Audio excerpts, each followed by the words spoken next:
Olá, amigos da nossa Casa do Caminho, uma boa tarde. Estamos no final do nosso curso online do Livro dos Espíritos, né?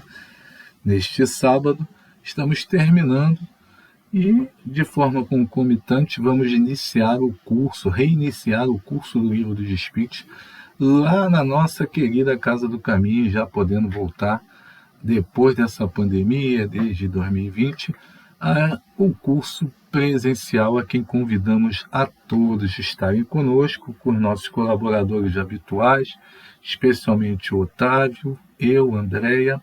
Teremos também como convidada a Kilsen. Já temos um planejamento. Infelizmente não teremos o nosso querido Carromber, que está possibilitado por estar sem carro, né, na locomoção aos sábados lá para casa. E estaremos lá, de repente, também colocando e adicionando algumas novas pessoas. Esperamos a todos no curso online que reiniciaremos com a aula inaugural no dia 21 de janeiro, sábado, concomitante aqui com o final do nosso curso online, né? E que a gente começou desde o ano passado, estamos finalizando com essas aulas que já vem agora do começo de janeiro, desde que tivemos aí o Carromber, com o André e comigo. Então vamos fazer aí a nossa oração inicial e vamos apresentar um PowerPoint da conclusão, com resumo dos itens da conclusão do nosso livro dos Espíritos, que a gente normalmente faz, e para não nos tornarmos repetitivos, vamos colocar esse PowerPoint que nós já temos pré-gravado. Amado Mestre Jesus, Dr. Bezerra de Menezes, nossos amigos espirituais, Dr. Herman, nosso muito obrigado por estarmos mais uma vez aqui em seu nome, realizando esse estudo das tardes de sábado, que nós finalizamos no online, mas esperamos todos os amigos de volta ao presencial, porque o Livro dos Espíritos é um livro guia, muito importante, primeiro da codificação, aquele livro que nos traz todo o resumo do que é a codificação. Nosso muito obrigado pelo apoio dos amigos espirituais, que possamos ficar bem durante esse ano que se inicia. Um feliz ano novo para todos nós da nossa Casa Espírita e os trabalhadores, colaboradores, assistidos que vêm ter conosco. Que seja em teu nome, em nome de Deus Pai, de Maria de Nazaré também, possamos iniciar o estudo da tarde de hoje. Que assim seja, graças a Deus. Então vamos lá para a conclusão. Essa conclusão. E o Livro dos Espíritos nós temos como patrão nosso Bezerra de Menezes, né? Solidários seremos união, separados um dos outros seremos pontos de vista. Juntos alcançaremos a realização de nossos propósitos. Então o nosso Bezerra de Menezes, que é o nosso patrono, ele traz essa frase bonita para a gente pensar e refletir, né? E a gente vê que o Livro dos Espíritos tem a filosofia espiritualista, né, como base, como gênero, né, da onde sai o Livro dos Espíritos, porque acredita em algo que vai além da matéria. Seus princípios são a imortalidade da alma, a comunicabilidade dos espíritos, as leis morais imutáveis, a vida presente e futura e o futuro da humanidade, e as muitas moradas, a pluralidade dos mundos habitados. E a gente vê que ele se divide, né, em 4 partes, em que a primeira parte é bem um resumo da Gênese, né, quando fala de Deus, quando fala da criação, né, do fluido vital, né, dos seres. E a segunda parte nós temos a emancipação da alma, a vida espírita e tudo isso. Nós temos muito do livro dos médios, né? Na terceira parte nós temos as leis morais. Então nós teríamos ali o quê? O Evangelho. Aí sim o Evangelho, né? Com as leis morais e imutáveis, né? E na quarta parte nós temos o céu e o inferno. Um resumo do céu e inferno, né? Penas de gozos futuros, esperanças de consolações, penas de gozos terrestres, né, que é o livro Céu e Inferno. Então, a codificação, que são 5 livros, mais o próprio livro dos Espíritos, o livro dos Espíritos é a pedra fundamental. Dali vem todos os outros livros, sendo depois feitos, realizados, e ele é um resumo, né, desses demais livros, né, das obras mais importantes e relevantes, como bem sabemos. Então, vou passando aqui, né, para vocês só os próximos slides. Então, Deus, a nossa inteligência suprema, causa primeira de todas as coisas, que é o que vem já colocando para a gente desde da pergunta da questão 1, né, que é Deus.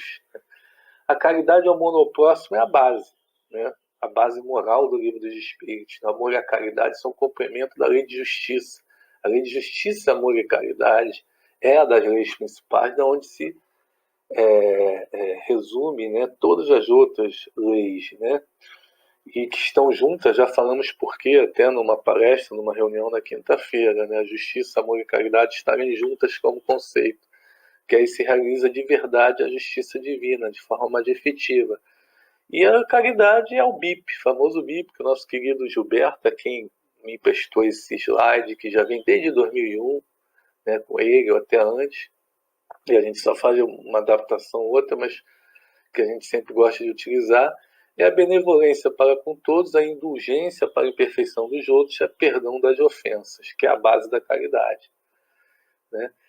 E aí a 614, 625, sobre a lei natural, sobre o modelo e guia que é Jesus, né? E a lei natural é a lei de Deus, é a única verdadeira para a felicidade do homem. O maior mandamento da lei é amar ao Senhor Deus de todo o coração, de toda a alma e todo o seu espírito. O primeiro mandamento, o segundo, amar ao teu próximo.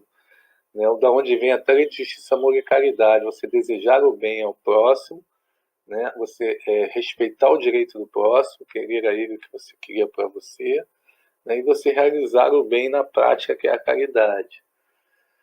Conhecimento de si mesmo, que é Santo Agostinho, né? Que já vimos antes também. Mas a gente entra finalmente aí na conclusão. Isso aí foi só uma introdução pequena, né? A gente não tem muito tempo. E na introdução, né, a gente vai falar muito das mesas girantes, né? O Kardec vai começar novamente, como ele faz na introdução lá do Livro dos Espíritos. Nessa introdução da conclusão, na parte primeira, ele fala das mesas girantes, falando sobre os fenômenos dos patinhos magnetizados, né, que quem vê aquilo como uma brincadeira, né, não tem toda uma ciência do magnetismo. Depois a questão da panela fervendo, da onde vêm os motores de combustão, depois que transportam distâncias, até mesmo depois, né, os foguetes, né, que vão ao espaço, né, como a gente está vendo a Terra retornando hoje. Então tudo a gente parece uma brincadeira, uma coisa boba, e daí tem uma ciência. Então ele fala sobre as mesas girantes, também pareceu uma brincadeira, e na verdade por trás dela também tem toda uma ciência, apesar de o observador superficial, como ele diz aqui, não vê relação entre uma mesa que gira com a moral e o futuro da humanidade, o que Kardec insistentemente acabou vendo, né, através dos estudos sistematizados que ele fez com vários médios, com várias espécies de fenômenos, exatamente nessa questão da observação. Então ele diz: pois bem, sabei vós que não credes senão no que pertence ao mundo material, que dessa mesa que gira e que vos faz sorrir desdenhosamente, saiu uma ciência, assim como a solução dos problemas que nenhuma filosofia pudera ainda resolver. Apelo para todos os adversários de boa fé, e já de juro a que se digam que se deram o trabalho de estudar o que criticam, porque em boa lógica a crítica só tem valor quando o crítico é conhecedor daquilo que fala. Então ele está dizendo aí a questão, né, do crítico ser conhecedor daquilo que fala, e que fala também do que é o espiritismo, né? Quando ele coloca o crítico, tem o padre, o crítico, né, e tal. E o crítico tem que conhecer aquilo que ele fala, e muitos não queriam nem conhecer aquilo que estavam criticando. Então os adversários de boa fé são esses que se dão o trabalho de estudar, ao contrário no mundo que acontecia naquela época e que ainda hoje nós vemos acontecer. Aí a gente vai, né, para o próximo, né, slide. Deixa eu ver aqui o que houve. Um instantinho. A gente está ainda se habituando aqui a essa nova forma, né?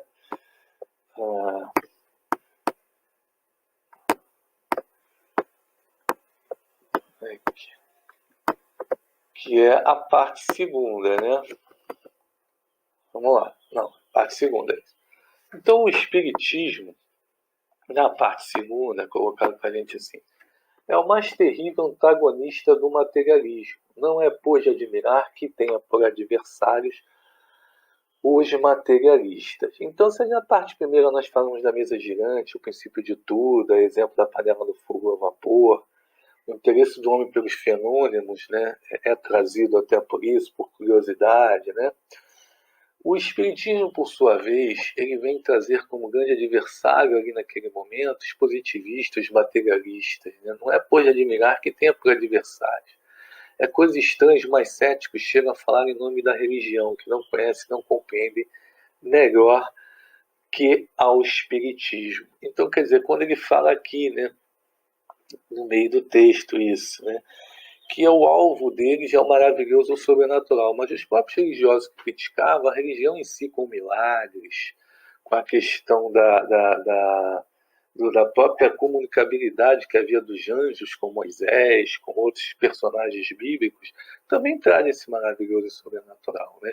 E não chega a explicar como, né? Especialmente os milagres, né? Então, quer dizer, é isso que ele está querendo dizer para a gente, né? Fala em nome de algo que não conhece, né? Que é a própria religião, muitos também, ou que conhecem mal, né? Apenas repetem, e que não compreendem melhor que o Espiritismo. O Espiritismo não vem derrogar as leis naturais. Todos os fenômenos espíritas, sem exceção, são decorrentes de leis gerais. Revelam-se como forças da natureza, ainda desconhecida, mas que tem seu senso de racionalidade, de explicação, que a ciência de hoje, com a física quântica, a mecânica quântica e tantos outros ramos aí, já vem explorando e estudando de forma que na época do século XIX ainda não era possível, mas já se desdenhava com o magnetismo, entre outras questões, né, que tantos cientistas que se debruçaram sobre isso também, Aksakov, William Crookes, né? Então, sem exceção, os fenômenos espíritas são consequências de leis gerais, nos diz o texto do parte segunda, revelam-se das potências da natureza. Então, consequentemente, que atacam por esse lado mostram que não conhecem, ainda que fossem maiores sábios, né? Então, a ciência não vos ensinou que o domínio da natureza é infinito, sois apenas meio sábios. Então, quer dizer, a gente ainda não conhece tudo que a natureza nos traz. É isso que ele está querendo dizer para a gente, né? E aí a parte terceira, né, da nossa conclusão do Livro dos Espíritos, de nosso querido Allan Kardec, professor Rivail, dizeis que desejais curar o vosso século de uma mania que ameaça invadir o mundo. Então ele se via numa mania, numa situação, todo mundo está indo na mesa girante, todo mundo está consultando médicos, está todo mundo falando nisso, um aspecto da época. Os historiadores se debruçam sobre isso até hoje, dizendo que era uma questão da época, mas que perdurou principalmente no nosso país, né? Coração do Evangelho aí, né? Coração do mundo, pátria do Evangelho, né? Mas que vem sendo sempre estudado em outros países também, né? Ainda que de forma só no fenômeno, mas que vem se espiritualizando as religiões também, né? Será que era uma mania? A que se deve atribuir também isso, o relaxamento dos laços de família e desordens que minam a sociedade? Na verdade, demonstrando a existência e imortalidade da alma, o Espiritismo reaviva o contrário dessa questão de laços de família também. A fé no futuro levanta os ânimos já abatidos, já aproxima até mais as pessoas, que as pessoas se veem não só membros de uma família só, faz suportar com resignação as vicissitudes da vida. Então ele diz aqui para a gente no texto da parte terceira, combatendo alguma dessas críticas que eram feitas também das mais céticas, né, para o Espiritismo. Né? Então ele diz assim, com que direitos imponde um sacrifício àquele a quem dizeis que quando ele morrer tudo será terminado para ele? Né? Aí daí vai vir o desejo de possuir muito para melhor usufruir. O desejo vai nascer a inveja vai nascer a cobiça, vai nascer o desejo de tomar do outro, as guerras, as revoltas, as dificuldades na própria família. Então, quer dizer, tudo isso, essa crença, ela não leva a uma fraternidade. O Espiritismo, sim, leva a fraternidade ao progresso, né? E pressupõe desinteresse e abnegação da personalidade, onde a verdadeira fraternidade, o orgulho, que é o contrário disso, que esses críticos vinham com muito orgulho, muitas vezes, é uma anomalia. Desculpa, gente. Então, vamos ao próximo, né? A parte quarta. O progresso da humanidade, né, tem seu princípio na aplicação da lei de justiça, de amor e caridade. Lei que se funda, né, na certeza do futuro. Né? Deixa eu passar aqui para a gente ficar melhor até, né, do que ver daquela forma como a gente estava vendo. É a primeira vez que eu estou usando isso, tá, gente? Desculpa. E diminuir aqui para vocês poderem ter acesso ao texto de uma forma melhor.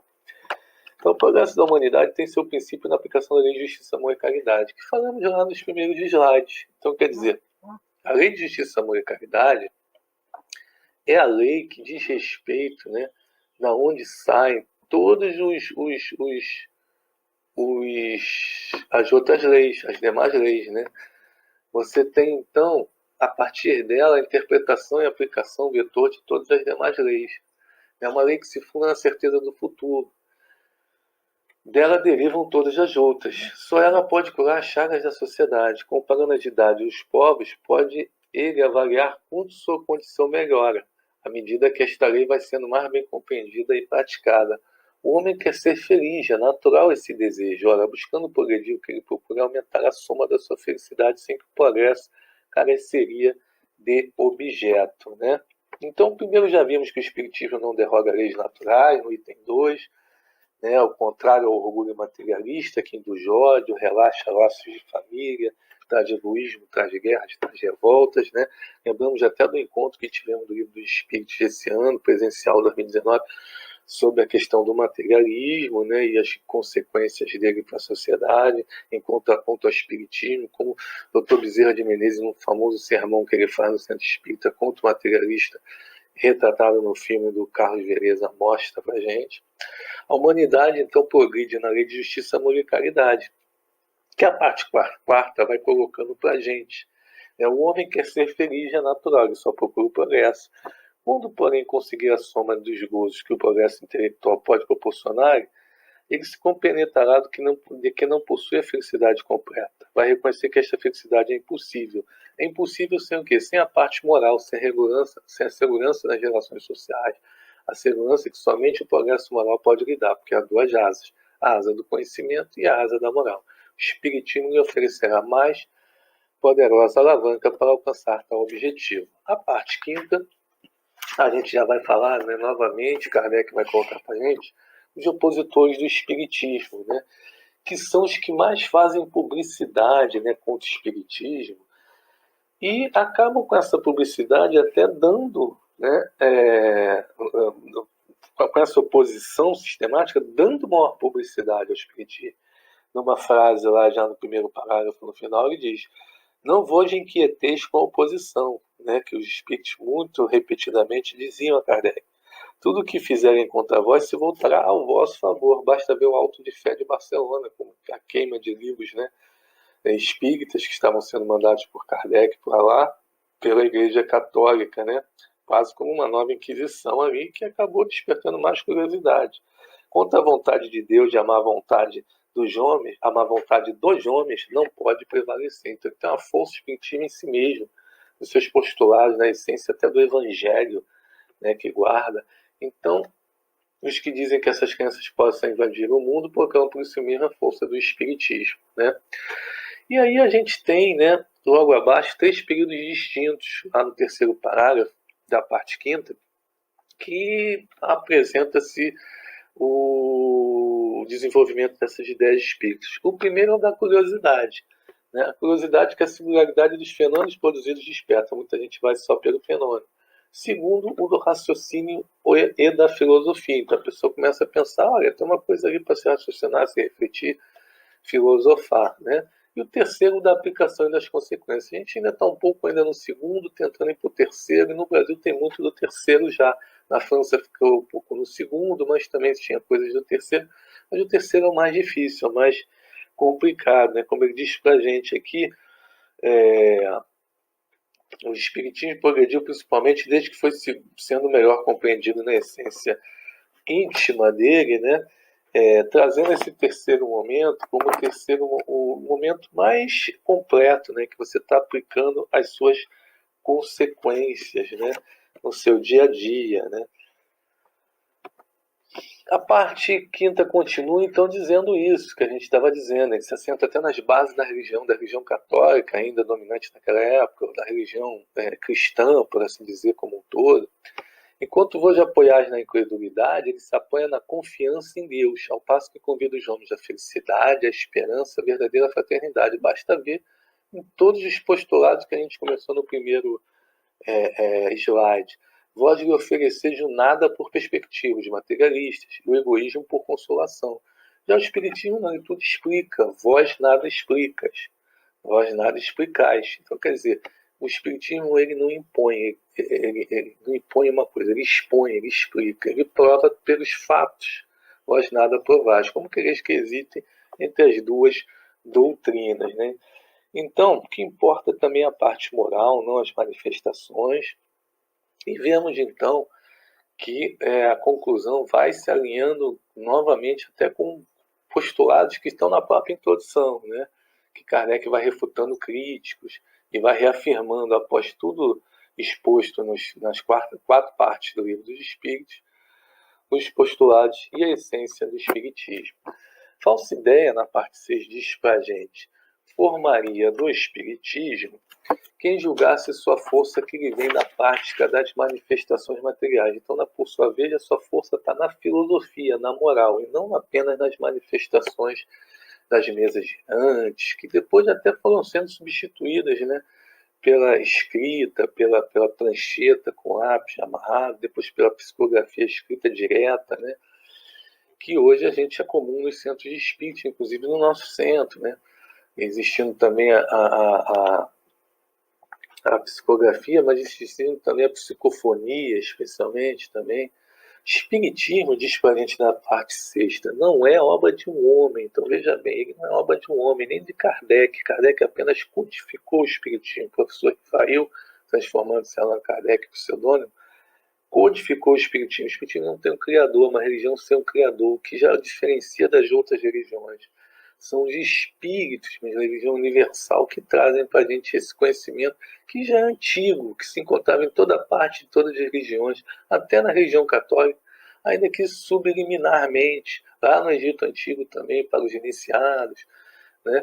Por conta dele se depara o princípio de tudo que há nele, né? Então você vai falar dos espíritos em todos os graus de elevação, suas relações ocultas e ostensivas com os homens, os anjos guardiões, guardiães, que são até um conceito da religião católica, a reencarnação que está nas religiões orientais, a emancipação da alma durante a vida, a dupla vista, fenômenos que ocorriam até entre personalidades católicas, os gêneros de manifestações, as aparições e até as aparições tangíveis. Quanto aos demônios, esses não são senão de mal de espíritos, muito bem explicado para a gente, que vão evoluir, vão ter o seu progresso também, não vão ficar permanentemente nessa situação do mal. Então, nessa parte final, né, nos é mostrada a diferenciação que é feita também em relação ao conceito de outras religiões, né, e das pessoas que conhecem o Espiritismo, né. Então, aqui até na parte sexta ele fala novamente, assim, queimar todos os livros espíritas, no dia seguinte estariam sendo reproduzidos. Novamente a questão da publicidade que os próprios opositores fazem ao espiritismo com isso. Não, pois produziriam o efeito de todas as perseguições, o de estimular a curiosidade, né? Então, o que faz a moderna ciência espírita? Nos explica um dos parágrafos dessa parte. Reúne num corpo o que estava esparso, então estava na antiguidade, em todas as religiões, que estava lá entre os iniciados, ela reúne num corpo de codificação de livros, de 5 livros básicos, outras obras vêm depois também, obras póstumas, nós temos também revista espírita, nós estamos hoje no Brasil também com as obras de André Luiz, tantas obras aí, de Valdo Pereira Franco, tantos autores, Luiz Sérgio, nosso Chico Xavier com seus mais de 400 livros, né? E o que além de forma alegórica colocado, saindo, né, a superstição e a ignorância comum, explicando à luz da ciência, né? A parte sétima, o Espiritismo vai ser assim resumido sobre 3 aspectos diferentes em relação a quem está recebendo aquilo, né? Depois a gente vai ver também, né? E em relação às fases mesmo de perceber o Espiritismo. O Espiritismo, para alguns, é apenas uma ciência experimental. Os que creem nas manifestações se limitam a comprová-las. Segundo os que percebem as consequências morais. Então ali já tem uma filosofia, algo para se pensar, para se refletir e compreender. E terceiro, os que praticam se esforçam por praticar essa moral, que é onde a gente tem que estar nesse momento que a gente já está tendo tanto conhecimento, aprendendo em vários cursos, em palestras, em reuniões, e também o trabalho, alinhando ao trabalho no bem, na casa espírita ou até fora dela. Né? Quanto aos adversários, ele coloca depois no outro parágrafo, também podemos classificá-lo em 3 categorias. Primeiro, a dos que negam sistematicamente tudo que é novo. Sempre uma ciência nova traz uma dificuldade de aceitação e os adversários vão logo negar. Isso aí eu não quero nem ver, eu não quero nem conhecer. Há dos que, sabendo muito bem o que pensar da realidade dos fatos, ou seja, até conhecem aquilo ali, o combatem, todavia, por interesse pessoal. Então, ali há uma outra situação. Estão combatendo por interesse pessoal. O espiritismo existe, mas lhe recém as consequências. E há dos que acham na moral espírita uma censura por demais severa aos seus atos ou às suas tendências. Né? Não rejeitam nem aprovam, preferem fechar os olhos. Aí ele resume muito bem no texto da conclusão. Os primeiros são movidos pelo orgulho, né? Não querem nem ver. Os segundos pela presunção, né? Vem ali uma situação, né, que combate por interesse pessoal. E os terceiros pelo egoísmo. Né?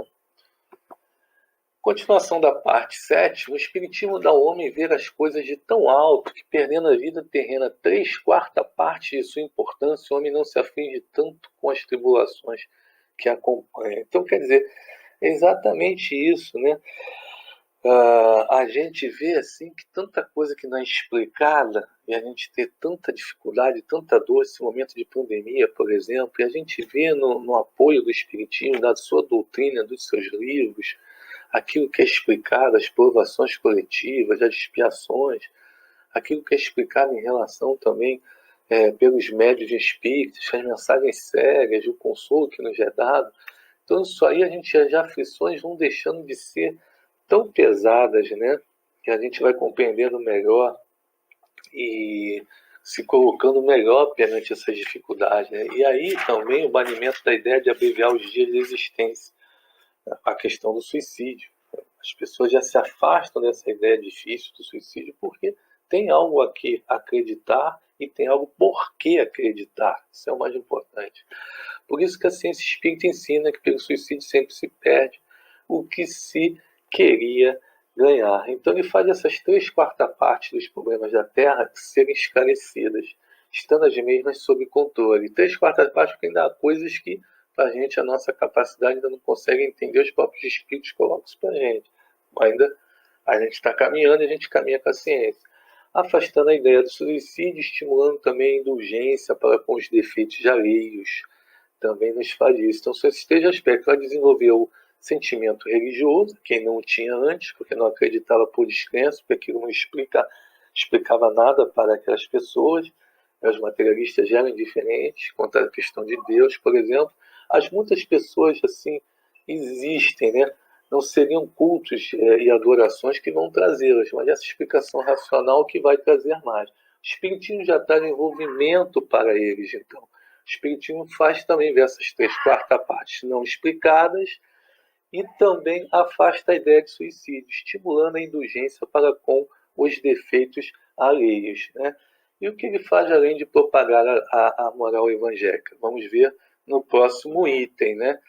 Então, perguntam algumas pessoas, ensinam os espíritos, né, qualquer moral nova, aquela moral evangélica que já estava colocada por próprio Evangelho, né, superior a Jesus Cristo? Não, o Espiritismo não traz moral diferente da de Jesus. No nosso item 7 vai falar isso, né? Também. Que não é algo diferente, no item 8, desculpa. Então pergunta qual é a utilidade? Né? Olha, se diríamos qual é a utilidade de Jesus ter vindo também, já que já havia Moisés. Mas Jesus veio mostrar aos homens o caminho do verdadeiro bem, explicando melhor aquelas realidades, a lei do decálogo de Moisés, sendo até resumida em 2 mandamentos, mas fez lembrar essa lei que estava esquecida. E depois, nessa terceira revelação, envia-nos os Espíritos a fim de lembrarem novamente os homens e com maior precisão. Isso é o mais importante. À luz dos conceitos racionais, à luz da racionalidade, da ciência, com as comunicações dos seres dos além-túmulos, nos comprovando e nos mostrando essa realidade enunciada por Jesus, né, no reino dos céus, enunciada por Jesus várias vezes, também até Nicodemos, quando ele fala onde sopra o espírito, por exemplo, né? Então, razão, portanto, tivemos para dizer que o Espiritismo, com os fatos, matou o materialismo. Fosse este o único resultado, já por si só seria grande a gratidão que ele deveria à ordem social. Então, voltando só um pouquinho, né, que a gente ficou um pouco apressado nesse momento, a gente falava lá no item 7, as pessoas que gostam das manifestações mediúnicas, né, a gente volta um pouco aí. Isso sempre, né, assusta a gente, nas manifestações mediúnicas, né, a gente está aí. Mas, até me assustar um momento, mas não é só isso, a questão principal é a moral, a questão principal é a essência da doutrina, né. Mas essa comunicação também sempre foi ensinada e aprovada por Jesus, né, a gente vê até o Monte Tabor como um bom exemplo dessa comunicação, né, e a gente se coloca já indo para a parte final da nossa conclusão, né? E então diz, porém faz mais, mostra os inevitáveis efeitos do mal e, consequentemente, a necessidade do bem, né? E, finalmente, o item 9, né? Os adversários do Espiritismo, né, não se esqueceram de armar-se contra ele com algumas divergências de opiniões sobre certos pontos da doutrina, né? E aí ele coloca, né, a questão assim, né, que até está embaixo, né, que vem logo depois, que na verdade não é essa do argumento. Nuvem alguma obscurece a luz verdadeiramente pura, né? Os espíritos vêm trazer isso para a gente. O diamante sem jaça, sem mancha, é o que tem mais valor.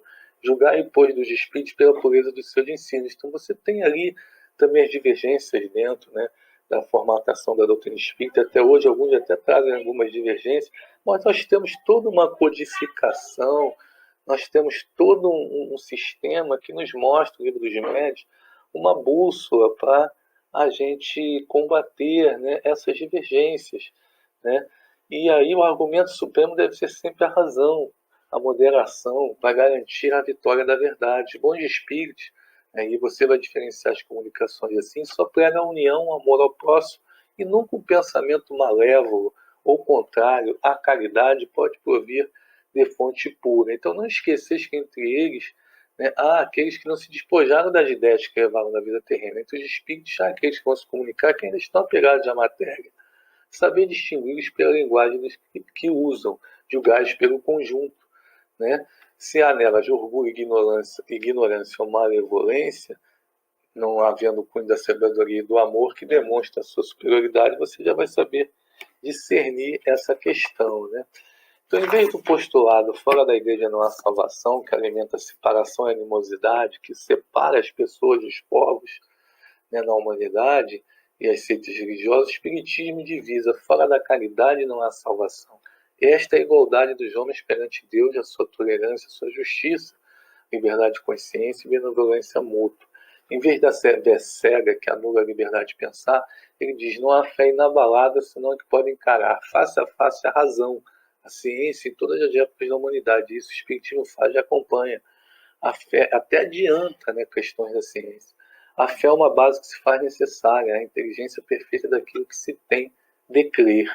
A fé cega já não é para este século ali 19, imagina o século 21. Né? Isso o Evangelho segundo o Espiritismo e obras póstumas nos traz. Né? Então o argumento supremo deve ser a razão, reiteramos, os bons espíritos só pregam a união e o amor ao próximo. O que ele faz, além de propagar a moral evangélica, nos mostrar a continuidade dos ensinos de Jesus, mostrando sua utilidade prática. E aí a gente tem, né, a assinatura de São João Evangelista, Santo Agostinho, São Vicente de Paula, o Espírito da Verdade, Sócrates, Platão, Fenelon, Funk, Swedenborg, que foi um dos precursores do Espiritismo, né, como já falamos em algumas reuniões e palestras. Todos eles espíritos de escola que assinam aí o nosso livro dos Espíritos. E ouçamos agora sobre esse assunto, finalmente, o último parágrafo da conclusão do nosso querido Santo Agostinho. Por bem largo tempo, os homens se têm estraçalhado e anatematizado mutualmente em nome de um Deus de paz. Ou seja, se combatido, né, se condenado em nome de um Deus de paz e de misericórdia, ofendendo-o com semelhante sacrilégio. O Espiritismo é o laço que um dia os unirá, porque eles mostrarão onde está a verdade, onde está o erro. Durante muito tempo, porém, ainda haverá escribas e fariseus que o negarão, como negaram o Cristo. Querereis saber sobre a influência de que os espíritos estão as diversas sedes que entre si fizeram partilha do mundo? Julgai pelas suas obras e pelos seus princípios. Jamais os bons espíritos foram instigadores do mal. Jamais aconselharam ou legitimaram o assassínio e a violência. Jamais estimularam os ódios dos partidos, nem a sede das riquezas e das honras, nem a avidez dos bens da terra. Os que são bons, humanitários e benevolentes para com todos, esses seus prediletos e prediletos de Jesus, porque seguem a estrada que este lhes indicou para chegarem até ele, Santo Agostinho. Então, Mestre Jesus, nosso modelo e guia, a estrada que ele indicou já na segunda revelação, quando veio exemplificar na terra, né, a lei de Deus. Esses espíritos que o seguem são seus enviados, jamais vão instigar o mal, jamais vão instigar o ódio dos partidos, a sede das riquezas de honras, nem a avidez dos bens da terra. O espiritismo é um laço que um dia vai unir, e já está começando a unir, mostrando a verdade, mostrando onde está o erro, sobre as questões das leis divinas e morais, a essência do espiritismo, que é a essência do evangelho, que não está só nas manifestações, não está nas manifestações, ela apenas comprova, induz a curiosidade, que é o que a conclusão do nosso querido livro dos Espíritos vem trazer para a gente, né? O nosso muito obrigado, né, por estarmos mais uma vez aqui juntos, né? E que possamos ter um feliz 2023. Nosso muito obrigado. Reiteramos aqui o final do nosso vídeo. Na conclusão, possamos ter todos de volta aos cursos ao Evangelho, ao Livro dos Espíritos, a nossa evangelização infantil, que já está desde o ano passado, e dos jovens também em atividade, né? Recebendo nossas crianças, nossas mãezinhas, nossas atividades corriqueiras do nosso centro espírita, e teremos também um encontro de carnaval agora, né, no carnaval, no sábado de carnaval, comigo, com a Andréia, trazendo lá temas importantes, né, a sorte das crianças após a morte e o sexo, né, nos espíritos, né.